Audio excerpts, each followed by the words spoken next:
Olá, bom dia, graça e paz. Estamos aqui hoje para comentar 1 Coríntios capítulo 7, as coisas concernentes ao casamento. Amém? Então, os coríntios vão fazer perguntas a Paulo concernente ao casamento e havia muitas dúvidas, né? A cidade de Corinto era uma cidade grega que havia muitos desvios nessa área sexual. Então, Paulo vai trazer alguns conselhos.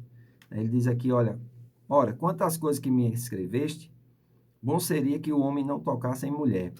Mas por causa da prostituição, cada um tem a sua própria mulher e cada um tem o seu próprio marido. O marido paga à mulher a devida benevolência, da mesma sorte a mulher ao marido. A mulher não tem poder sobre o seu próprio corpo, mas tem o marido.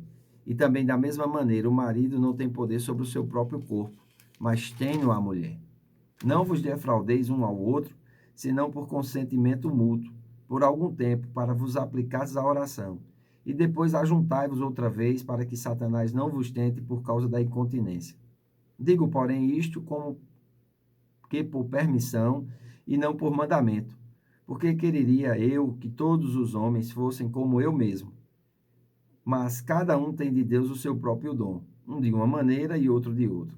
Digo, porém, aos solteiros e às viúvas que lhes é bom se ficarem como eu, mas se não podem conter-se, que casem-se, porque é melhor casado que viver abrasado. Todavia, aos casados não mando eu, mas o Senhor, que a mulher não se aparte do marido. Se, porém, se separar, que fique sem casar ou que se reconcilie com o marido, e que o marido não deixe a mulher. Mas aos outros digo eu, não o Senhor. Se algum irmão tem mulher descrente e ela consiste em habitar com ele, não a deixe. E se a mulher tem marido descrente e ele consiste em habitar com ela, não o deixe. Porque o marido descrente é santificado pela mulher, e a mulher descrente é santificada pelo marido. De outra sorte, os vossos filhos seriam imundos, mas agora são santos. Porém, se o descrente se apartar, aparte-se, porque neste caso, o irmão ou irmã não está sujeito à servidão, mas Deus nos chamou para a paz. Veja bem, eu não quero extinguir nem. Isso aqui é como uma lata de minhoca, né? Quando a gente abre, a minhoca começa a sair, não tem como a gente colocar mais dentro. Então, como o vídeo é curto, eu quero trazer algumas orientações. Paulo está falando aqui a respeito de perguntas que eles faziam, né?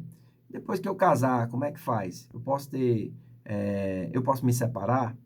Eu não era crente e casei, aí me converti. Eu posso me separar, né? Com relação às relações sexuais, como é que fica? Eu fico solteiro? Então, Paulo está trazendo aqui, né, instruções para esses irmãos, para que eles possam viver uma vida casta e santa diante de Deus. Então, é muito importante nós entendermos isso, amém? O casamento, ele é uma unidade espiritual.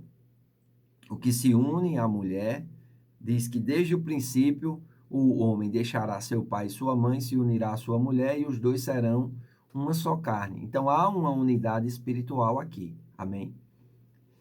O sexo na Bíblia, ele é permitido somente dentro da relação do matrimônio, ou seja, dentro do casamento. Qualquer relação sexual fora do casamento, entre solteiros ou os desvios sexuais, eles são considerados como pecado. Amém? Então, é muito importante nós guardarmos o nosso corpo, que é o templo do Espírito Santo. Isso eu estou falando para os crentes. Amém? Puro. É uma coisa que nós precisamos preservar. Isso compete a nós. É feito pelo conhecimento da palavra e pela unção do Espírito Santo, uma capacitação sobrenatural para nos manter puros, amém? Santos, para servir a Deus.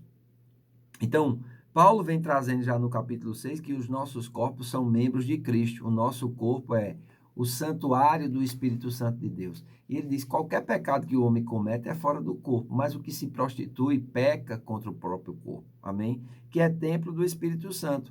E o Espírito Santo, ele pode ser entristecido, ele pode ser apagado. Amém? Nós temos que ter cuidado para preservar essa unidade com o Espírito. Então, no casamento, existem três aspectos do sexo. Primeiro, a unidade, depois, o símbolo do amor e é reservado para preservar o matrimônio. Além de que, vai dar continuidade à raça humana na procriação dos filhos. Amém? Então, o sexo tanto tem o objetivo de procriar, e essa procriação deve ser feita dentro de um ambiente de proteção, chamado casamento. Amém?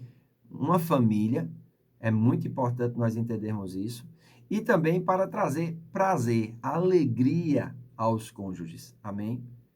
Agora, veja bem, Paulo está trazendo aqui essa instrução porque dentro do casamento, muitas vezes, existem privações nas questões sexuais.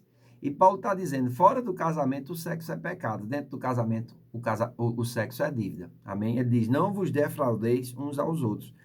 O marido paga à mulher a devida benevolência, da mesma sorte, a mulher ao marido. E ele diz, se for haver uma separação, ou se for haver um tempo que o cônjuge pede para não ter relacionamento sexual, isso aí, Paulo diz, já como algo que não é permitido, mas ele diz assim, olha, versículo 5, não vos defraudeis um ao outro, senão por consentimento mútuo, por algum tempo, para vos aplicares à oração, e depois ajuntai-vos outra vez, para que Satanás não vos tente por causa da incontinência.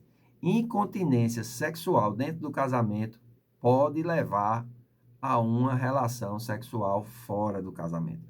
Então, Satanás, ele é o tentador e ele conhece o ponto fraco de cada um. Então, o casamento é para que haja unidade, força, e o sexo traz isso, amém? Para que haja procriação e prazer, o sexo traz isso, amém? Então, é muito importante.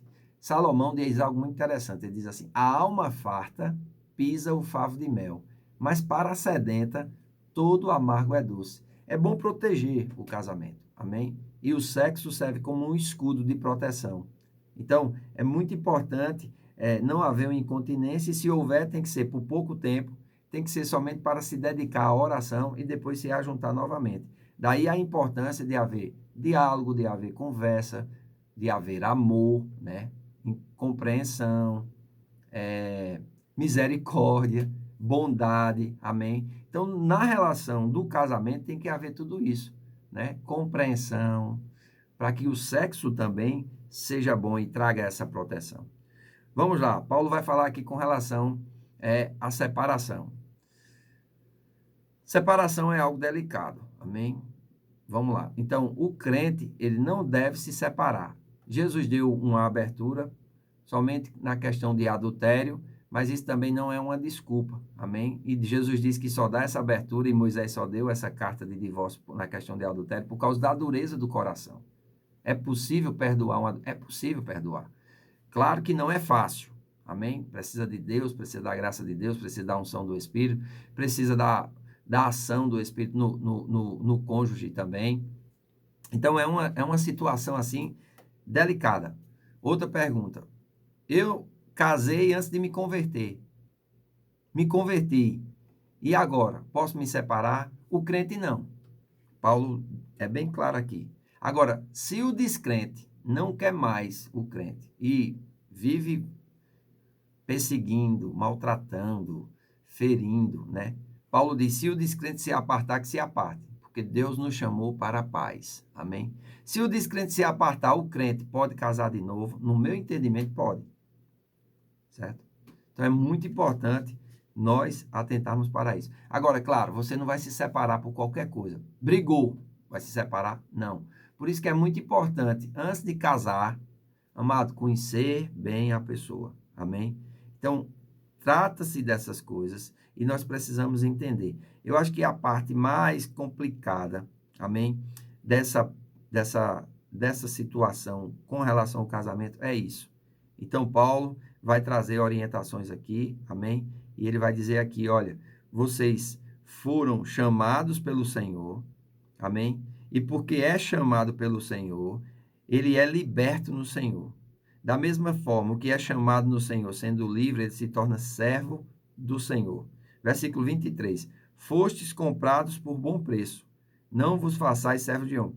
Isto, irmãos, cada um fique diante de Deus no estado em que foi chamado. Então, Paulo vai trazer essas orientações e vai dizer, olha, você é livre no Senhor, mas você não é livre para fazer o que você quer. Você é livre para fazer o que o Senhor lhe orientar. Amém? Nós nascemos de novo não para vivermos para nós mesmos, mas para vivermos para o Senhor. E muitas vezes no casamento existem muitos problemas, mas se houver, né, compreensão de ambas as partes, se houver um amor genuíno e verdadeiro, se houver diálogo, irmãos, esse casamento vai se fortalecer cada vez mais. Amém? Então, Paulo vem exatamente trazendo essas orientações, ele vem trazendo, falando a respeito desses assuntos. E eu digo, é um assunto extenso, delicado, que não dá para a gente falar. Eu vou me guardar somente a isso. Espero que você possa ter entendido nos pontos que eu quis tocar aqui. Amém? Não quero gerar polêmica, é algo que você tem que buscar em Deus. Então, um grande abraço, um excelente dia e que Deus te abençoe ricamente. Amanhã estamos juntos mais uma vez.